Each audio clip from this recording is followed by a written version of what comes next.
सुनाता हूँ। एक आदमी एक सिटी में घूमने आता है और उसे वहाँ के लोग बहुत ही महंगे महंगे याच दिखाते हैं कि ये देखो, ये वाला यहाँ के बैंकर का याच है, ये वाला यहाँ के ब्रोकर का याच है और ये वाला यहाँ के इंश्योरेंस एजेंट का है। फिर थोड़ी देर घूमने के बाद वो बंदा बहुत ही इनोसेंटली पूछता है कि ये सब तो ठीक है, लेकिन इन बैंकर और ब्रोकर्स के कस्टमर्स के याच कहाँ है। और ये सवाल सुनते ही वहाँ के लोग हंसने लगते और कहते कि अरे बुद्धू, कस्टमर्स के कोई याच नहीं होते, क्योंकि इनके कस्टमर्स ने कभी इतना पैसा कमाया ही नहीं कि वो अमीर होके कोई याच खरीद सके। अब दोस्तों, ये कहानी मैं फ्रेड शूट की इस book where are the customers याच से कह रहा हूँ, जो खुद एक स्टॉक ब्रोकर रह चुके हैं। और ये बुक 80 साल पुरानी है, लेकिन इन्वेस्टमेंट इंडस्ट्री में आज भी वही चीजें होती है जो तब होती थी, क्योंकि इस इंडस्ट्री के बहुत सारे ऐसे सीक्रेट्स है जो बैंकर्स, इंश्योरेंस एजेंट्स और ब्रोकर्स हम मिडिल क्लास लोगों को कभी बताते ही नहीं है, जिससे वो खुद अमीर बनते रहते हैं और मिडिल क्लास लोग जिंदगी भर स्ट्रगल करते रह जाते हैं। तो दोस्तों, यही चीज आपको आज इस वीडियो में मैं एक्सप्लेन करने वाला हूँ। क्योंकि स्कूल में फाइनेंशियल एजुकेशन नाम का सब्जेक्ट होता नहीं है, तो बहुत लोग सपने में भी ये सब चीजें इमेजिन नहीं कर सकते। तो इसीलिए आज की वीडियो में हम ये 3 इंपॉर्टेंट चीजें डिस्कस करने वाले हैं। सबसे पहले हम इस पावर को डिटेल में समझेंगे, क्योंकि पास्ट में मैंने कंपाउंडिंग के ऊपर कुछ वीडियोस बनाए थे, लेकिन फिर भी बहुत लोग कमेंट कर रहे थे कि उन्हें इतना क्लियरली समझ नहीं आया। तो इस वीडियो को आप पार्ट 2 समझ सकते हो, इससे आपका सारा डाउट क्लियर हो जाएगा। फिर हम ये जानेंगे कि ये बैंकर, ब्रोकर्स और इंश्योरेंस एजेंट्स आपसे कौन से राज छुपाते हैं। और फिर फाइनली हम ये जानेंगे कि आप कंपाउंडिंग के पावर से अमीर कैसे बन सकते हो, उसे अपने फायदे में यूज करके। तो वीडियो को एंड तक जरूर देखना, क्योंकि जैसे जैसे हम वीडियो में आगे बढ़ेंगे तो ये वीडियो इंटरेस्टिंग होता जाएगा और आपको कुछ चौंका देने वाली चीजें सीखने मिलेगी। और मैं गारंटी कह सकता हूँ कि इस एक वीडियो से आपकी फाइनेंशियल नॉलेज बहुत ज्यादा इंप्रूव होगी, जिससे आप एकदम कॉन्फिडेंट हो जाओगे अपनी फाइनेंशियल फ्रीडम की जर्नी में। तो चलिए शुरू करते हैं।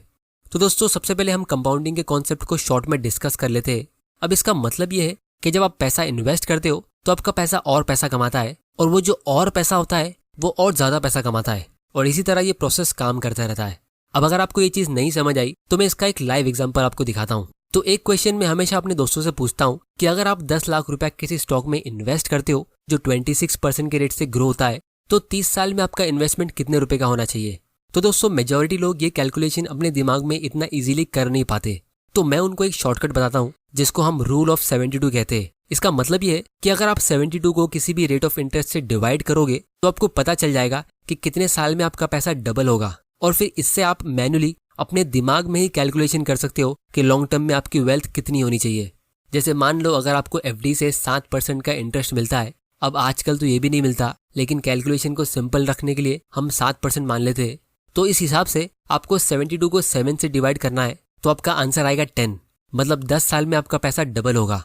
या फिर अगर आपको म्यूचुअल फंड से 15% का रिटर्न मिल सकता है, तो आप 72 को 15 से डिवाइड करोगे और आपका आंसर आएगा 5, मतलब हर 5 साल में आपका पैसा यहाँ पे डबल हो रहा है। तो यहाँ पे अगर हम 72 को 26 से डिवाइड करेंगे तो आंसर आता है 2.77। अब हम इसको राउंड ऑफ करके 3 पकड़ लेते हैं, तो इसका मतलब ये हुआ कि 26% के रेट से आपका पैसा हर 3 साल में डबल हो रहा है। तो अब आप मैन्युअली कैलकुलेशन कर सकते हो कि 3 साल बाद हमारा 10 लाख रुपया 20 लाख में ग्रो होगा, फिर उसके 3 साल बाद यानी टोटल 6 साल बाद वो 40 लाख में ग्रो होगा, फिर उसके 6 साल बाद यानी टोटल 12 साल बाद हमारा पैसा 80 लाख में ग्रो होगा, और फिर 24 साल बाद वो 1.6 करोड़ में ग्रो होगा। तो 30 साल में ये 2 करोड़ के आसपास होना चाहिए। अब दोस्तों, यहाँ पे मेजॉरिटी लोग गलती कर देते, क्योंकि अगर आपका पैसा हर 3 साल में डबल हो रहा है तो इसका मतलब ये हुआ कि इसके 3 साल बाद यानी 9 साल बाद ही आपका कैपिटल 80 लाख में ग्रो हो जाएगा, और फिर 12 साल बाद ही ये 1.6 करोड़ में ग्रो हो चुका होगा, फिर 15 साल बाद ये 3.2 करोड़ का होगा। अब दोस्तों, अगर आपको ये टाइम पे कोई ये बोल दे कि देख दोस्त, शुरुआत के 15 साल में तूने 3.2 करोड़ जमा किए, लेकिन अगले 15 साल में तू 99 करोड़ जमा करने वाला है, तो कोई भी इंसान इस बात का यकीन करेगा ही नहीं। लेकिन यही कंपाउंडिंग का मैजिक है, क्योंकि 18 साल के बाद आपकी वेल्थ होगी 6.4 करोड़ की, फिर 21 साल के बाद आपकी वेल्थ होगी 12.8 करोड़ की, फिर 24 साल के बाद 25.6 करोड़, फिर 27 साल के बाद 51.2 करोड़, और फिर 30 साल बाद आपकी वेल्थ होगी 100 करोड़ के ऊपर। और इसीलिए आइंस्टाइन ने इस कंपाउंडिंग के पावर को 8वां अजूबा कहा था। जिसको समझ आता है सिर्फ वो ही कमा पाते हैं। लेकिन दोस्तों, ये सब सुनने में काफी अच्छा लगता है, लेकिन जब हम रियलिटी की बात करते हैं तो ग्राफ इतना स्मूथली ऊपर जाता नहीं है। तो एक कॉमन क्वेश्चन मुझे बहुत लोग पूछते हैं कि सर, स्टॉक्स में हमारा पैसा मार्केट के हिसाब से ऊपर और नीचे होता है, तो इसमें कंपाउंडिंग कैसे काम कर सकता है? क्योंकि थियोरी में हमें कंपाउंडिंग का ग्राफ ऐसा दिखाया जाता है लेकिन प्रैक्टिकल में तो कुछ भी हो सकता है। कभी कभी मार्केट क्रैश भी होता है, तो हमारा पूरा पैसा डूब भी तो सकता है। तो दोस्तों, आप लोगों से मैं एक सिंपल सवाल पूछता हूँ कि अगर आप लोगों को पता चल जाए कि कोई इन्वेस्टमेंट से आपको फिक्स्ड 15% का रिटर्न मिलने ही वाला है, तो लोग एफडी में और दूसरी पॉलिसी में इन्वेस्ट करेंगे ही क्यों? तो इसीलिए जिन लोगों को स्टॉक मार्केट की नॉलेज नहीं होती है, तो वो डायरेक्टली मना कर देते हैं कि यार कौन इतना रिस्क लेगा, क्या पता फ्यूचर में क्या होगा। और यहीं पे मेजॉरिटी बैंक्स और इंश्योरेंस वाले उनको कोई पॉलिसी सेल कर देते फिक्स्ड और सेफ रिटर्न के नाम पे, जिससे एक्चुअली में लोग सेविंग्स कर करके थक जाते, लेकिन उसके बाद भी वो अमीर बनना तो दूर, अपना स्टैंडर्ड ऑफ लिविंग मेंटेन भी नहीं कर पाते। इस चीज को हम थोड़ी देर में एकदम डिटेल में एनालाइज करने वाले। लेकिन जिनकी फाइनेंशियल नॉलेज स्ट्रांग होती है, तो उनको एक चीज पता होती है कि लॉन्ग टर्म में जब आप किसी अच्छी कंपनी में इन्वेस्ट करते हो, तो उसका स्टॉक प्राइस चाहे कितना भी फ्लक्चुएट हो जाए, वो लॉन्ग टर्म में ऊपर ही जाएगा। और अगर आपके पोर्टफोलियो में सिर्फ एक कंपनी सक्सेसफुल होती है और बाकी सारी फेल हो जाती है, तो भी आप बहुत अच्छा रिटर्न कमा सकते हो और अमीर बन सकते हो। इस चीज को भी हम वीडियो के लास्ट पार्ट में एकदम डिटेल में समझेंगे। तो इसीलिए कम से कम बुरी से बुरी हालत में भी अगर आप किसी इंडेक्स फंड में भी इन्वेस्ट करते हो, तो आपको इन्फ्लेशन से अच्छा रिटर्न्स तो मिल ही जाना चाहिए। अब दोस्तों, मैंने ये इन्फ्लेशन वर्ड इसीलिए यूज किया क्योंकि मेजॉरिटी लोग इसको पूरी तरह इग्नोर कर देते हैं और यही सबसे बड़ा वेल्थ डिस्ट्रॉयर होता है। 1985 में 1 किलो गेहूं ₹1.25 में मिलता था और फिर महंगाई की वजह से धीरे धीरे करके इसका प्राइस बढ़ता गया। हर साल ये 5 पैसा 10 पैसा ऐसा बढ़ बढ़ के 2005 तक ये ₹5 पर किलो हो गया। लेकिन फिर 2010 में ये डायरेक्टली ₹10 पर किलो हो गया। मतलब 20 साल में 1985 से 2005 तक ये सिर्फ ₹4 इंक्रीज हुआ। लेकिन 2005 से 2010 तक ये डायरेक्टली ₹5 इंक्रीज हुआ और फिर 2015 में ये डायरेक्टली ₹20 पर किलो का हो गया। मतलब ये वाले 5 साल में डायरेक्टली ₹10 का इंक्रीज। और अभी आपको पता होगा 1 किलो गेहूं कम से कम 30 से 40 रुपए के आसपास मिलता है और कुछ जगह पे 50 से 60 रुपए का भी मिलता है। तो अगर आज इसका प्राइस इंक्रीज होता है, तो ये 40 रुपए पे 5 पैसा और 10 पैसा इंक्रीज नहीं होगा। कोई भी दुकानदार इसका प्राइस इतने छोटे अमाउंट से इंक्रीज नहीं करेगा। वो दुकानदार डायरेक्टली ₹2 या ₹5 इंक्रीज करेगा। और फ्यूचर में जब इसका प्राइस ₹100 का होगा, अब कुछ लोग कहेंगे कि गेहूं इतना महंगा कैसे हो सकता है, और बहुत सारे लोग ऐसी बढ़ती महंगाई से डरने भी लगते और दुकानदार से फाइट करते। लेकिन अगर हम इस इन्फ्लेशन के रेट को कैलकुलेट करेंगे, तो ये 1985 से अभी तक आप देख सकते हो 10% के रेट से इंक्रीज होता आ रहा है। मतलब इंडिया में महंगाई 10% के रेट से हर साल बढ़ रही है, जो एक छोटा नंबर नहीं है। गवर्नमेंट के ऑफिशियल रिकॉर्ड के हिसाब से इंडिया का इन्फ्लेशन 7.7% के रेट से इंक्रीज हो रहा है, लेकिन मेरे हिसाब से एक्चुअल इन्फ्लेशन 10% के आसपास ही है। जिसका मतलब ये है कि सिर्फ अगले 5-6 साल में ही 1 किलो गेहूं का प्राइस ₹100 का हो जाएगा। और जब ऐसा होगा तो इसका प्राइस ₹2 और ₹5 इंक्रीज नहीं होगा, फिर ये डायरेक्टली 10 या 20 रुपए इंक्रीज होगा। तो जो भी प्राइस इंक्रीज होते हैं वो हमेशा परसेंटेज के हिसाब से होते हैं, कंपाउंडिंग के पावर से। तो चाहे आप इस कंपाउंडिंग के पावर को समझो या मत समझो, लेकिन ये हमेशा आपके खिलाफ काम करता रहेगा। और इसीलिए अगर आप सिर्फ सेविंग्स करते हो, तो फ्यूचर में आपको बहुत स्ट्रगल करना पड़ सकता है। और अगर आप कोई भी ऐसी जगह इन्वेस्ट करते हो जहां आपको 10% से कम रिटर्न मिलता है, तो वो एक बहुत ही बुरा इन्वेस्टमेंट है। क्योंकि मैं कुछ ऐसे एल्डर लोगों को जानता हूँ जिनको 1500 और 1800 रुपए की सालाना पेंशन मिलती है, जिससे फिलहाल उनके एक दिन का होटल में खाने का बिल कवर होता है। लेकिन एक जमाने में उनका इससे पूरे साल का एक्सपेंस कवर होता था, क्योंकि इन्होंने ऐसे इन्वेस्टमेंट चुने जो वो टाइम पे एकदम अच्छे और सेफ लगते थे। लेकिन जैसे जैसे टाइम निकलता गया, तो इनके इन्वेस्टमेंट्स इतने खास रेट से ग्रो नहीं हुए और महंगाई ज्यादा बढ़ गई। और फिर कुछ इनोसेंट लोग ऐसे भी होते जो इसके ऊपर लोन ले लेते। मतलब 10% के रेट से तो महंगाई बढ़ती है और उस पे 8-10% एक्स्ट्रा वो बैंक को इंटरेस्ट में पे करते। तो ऐसे लोगों को देखकर आपको सरप्राइज होने की जरूरत नहीं है कि वो लोग हमेशा पैसों को लेकर इतने परेशान क्यों रहते। लेकिन कंपाउंडिंग के अगेंस्ट जाने के बारे में हम किसी और दिन एकदम डिटेल में डिस्कस करेंगे। लेकिन फिलहाल हम ये समझते कि जो लोग हमें इन्वेस्टमेंट की सर्विस प्रोवाइड करते, यानी ये बैंकर्स और ब्रोकर्स, वो आपसे ये अमीर बनने के राज छुपा कैसे लेते। लेकिन उससे पहले हम ये समझते कि ये इन्वेस्टमेंट इंडस्ट्री काम कैसे करती है। तो दोस्तों, इन्वेस्टमेंट इंडस्ट्री के 2 साइड्स होते हैं। एक होती है बाय साइड, यानी बैंक्स और इंश्योरेंस कंपनीज। इनको ज्यादा प्रॉफिट तब मिलता है जब आप इनके पास ज्यादा पैसा जमा करते हो या इनकी पॉलिसी बाय करते हो। फिर दूसरी होती है सेल साइड, यानी ब्रोकरेज इंडस्ट्री। इनको ज्यादा प्रॉफिट तब मिलता है जब आप ज्यादा ट्रांजैक्शन करते हो, मतलब जब आप शेयर्स खरीद के उसे बेचते हो तब। तो सबसे पहले हम इस बाय साइड की बात करते हैं। अब दोस्तों, एक आदमी ने मुझे रिसेंटली एक ईमेल किया कि सर, मुझे अपनी बैंक से एक गारंटीड इनकम वाली पॉलिसी मिल रही है जहां मुझे हर साल सिर्फ 2.4 लाख रुपीस इन्वेस्ट करना है 6 साल तक, फिर मुझे 20 साल के बाद 50 लाख रुपए मिलेगा। तो सर आप मुझे बताएं कि इस पॉलिसी में क्या बुरा है। तो दोस्तों जब भी आपको कोई ऐसी पॉलिसी मिलती है तो आपको हमेशा उसका कंपाउंडेड रिटर्न चेक करना चाहिए कि आपका पैसा कितने % के रेट से ग्रो हो रहा है। और ये चीज़ आपको खुद चेक करना चाहिए, उनके लिखे हुए पैम्पलेट के भरोसे पे नहीं रहना चाहिए। और ये चीज़ चेक करना काफ़ी सिंपल है। उसके लिए आपको एक्सेल में जाके IRR यानी इंटरनल रेट ऑफ रिटर्न का सिंपल फॉर्मूला डालना है और रिजल्ट आपके सामने होगा। इससे हमें ये पता चलता है कि आपका पैसा कितने % के रेट से ग्रो हो रहा है। जैसे हमने वीडियो के स्टार्ट में डिस्कस किया कि अगर आपका पैसा 5 साल में डबल हुआ तो इसका मतलब ये हुआ कि आपको 15% का रिटर्न मिला, और अगर वो 10 साल में डबल हुआ तो ये 7% का रिटर्न होता है। तो ये IRR सबसे यूजफुल तब होता है जब आप कहीं पे मल्टीपल पेमेंट करते हो, जैसे SIP में या ऐसी कोई पॉलिसी में। इसकी ज़्यादा डिटेल्स हम किसी और वीडियो में एकदम डिटेल में डिस्कस करेंगे, लेकिन फिलहाल यहाँ पे आप देख सकते हो ये स्कीम में आपका पैसा सिर्फ 7.78% के रेट से ग्रो रहा है। मतलब फ्यूचर में इस इन्वेस्टमेंट से आपकी अफोर्डेबिलिटी और कम हो जाएगी, क्योंकि जो चीज़ें आप आज खरीद पा रहे हो 50 लाख रुपए से आप फ्यूचर में उतनी भी नहीं खरीद पाओगे। मतलब आपका स्टैंडर्ड ऑफ लिविंग नीचे गिरेगा। तो इन शॉर्ट ये अमीर बनने की नहीं बल्कि गरीब होने की स्कीम है।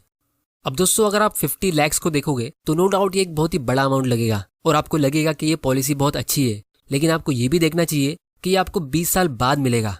अगर आप ये सेम अमाउंट किसी सिंपल से इंडेक्स फंड में इन्वेस्ट करते हो जिससे आपको 15% का रिटर्न मिलता है, तो आप देख सकते हो वो सेम अमाउंट उसी पीरियड में 1.7 करोड़ में ग्रो होता है।